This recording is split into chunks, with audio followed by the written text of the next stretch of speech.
This is the another topic of Unit 4, Other Living Thing, Natural Benefits. The human body has 10 of millions of microorganisms inside it. Apart from preventing diseases, some microorganisms provide us with nutrients and other break down food to make it easy to digest. हमारी body के अंदर million of micro organism present है. इसके बरक्स के ये हमें disease से बचाते हैं. ये it also give us nutrients, some microorganisms it give us nutrients and other breakdown of food to make it easy to digest. ठीक है, हमारी स्टमक में भी, इंटेस्टाइन में भी बैक्टीरिया प्रेजेंट होते हैं. वो फूड को ब्रेक डाउन करने में हेल्प करते हैं ताकि हम फूड को डाइजेस्ट कर सकें. वो जो एंटीबॉडी, वो they are considered as the antibodies to fight with the bad bacteria and help the food to make it easy to digest. Some microorganisms break down. कुछ microorganism break down करते हैं dead और dying organisms. जैसे कि अगर एक leave है, आपने कभी ऑब्जर्व किया अगर ट्री का जो लीव है वो नीचे गिर जाता है, if it fell down, where it goes, कहाँ जाता है वो, हम उसको बरीड तो नहीं करते प्रॉपरली, तो वो थोड़े दिनों के बाद वो कलर चेंज करना स्टार्ट हो जाता है. It turns into the black substance. वो ब्लैक सब्सटेंस जो है वो शामिल हो जाता है सॉइल के साथ and it may gives the nutrients to the soil. For example, fungi that live on plant help to cause the plant to rot and decay away. So you can see this plant का जो है trunk पड़ा हुआ है. ठीक है, इसके surrounding में ये फंजाई, ये देखें आप, छोटी छोटी सी मशरूम्स नज़र आ रही होंगी. So these are the mushroom क्या है, the kind of the fungi. इसकी एग्जांपल है फंजाई की. तो ये जो है इस दरख्त के, उसमें आपने देखा होगा ग्रीन ग्रीन सा वो टर्न होना स्टार्ट हो जाता है. Fungi such as these cause dead plant to rot and decay away.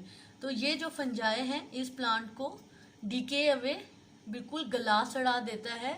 इस जो अपने प्लांट के से हिस्से से अलग हो जाता है, तो वो उसमें डिफरेंट किस्म के बैक्टीरिया जो है वो अपना केमिकल प्रोड्यूस करते हैं और उसको ब्रेक डाउन करते हैं, और कुछ ही दिनों में वो एक जो है वो ब्लैक सब्सटेंस में कन्वर्ट हो जाता है. And then this black substance जो है converted into the humus. This is the nutrient for the soil and it makes the soil fertile. In this way, fungi is helpful for the giving the nutrients to the soil. When plant rot and decay, their nourishment goes into the soil. ठीक है, उसकी जो nourishment है वो soil में चली जाती है and enable new life to grow. फिर इस तरह आपके नए प्लांट्स ग्रो करते हैं. अगर सॉइल अच्छी होगी तो प्लांट्स भी उनकी ग्रोथ भी जो है वो अच्छी होगी. Micro organism also break down waste as sewerage plant which make it disposal easier and safer. ठीक है, अगर माइक्रो ऑर्गेनिज्म ना हो तो हम जो ये सीवरेज होता है, प्लांट का जो एक्स्ट्रा वेस्ट होता है, ये कहाँ जाए. तो इसका जो एक्स्ट्रा वेस्ट है, प्लांट्स का वेस्ट है या कोई भी वेस्ट है, वो हम उसको बर्न करेंगे तो वो इट गिव्स द फ्यूम्स और पोल्यूशन क्रिएट होगी. तो माइक्रो ऑर्गेनिज्म उसको गला सड़ा देता है, मतलब इसको बिल्कुल रोट अवे कर देता है. And then this rot away condition turns enter into the soil, mix with the soil, and this soil will make a fertile.